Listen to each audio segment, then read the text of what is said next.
Part 3, pinost ko yun to kanina, inex ko. Kasi nga, malapit na yung matapos. Ito na. Kain po. Klase yan.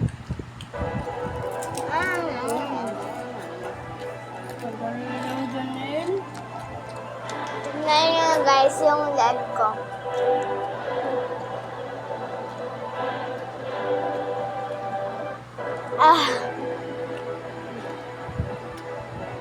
Ayun guys, gumagalaw yung leeg para kalugnog.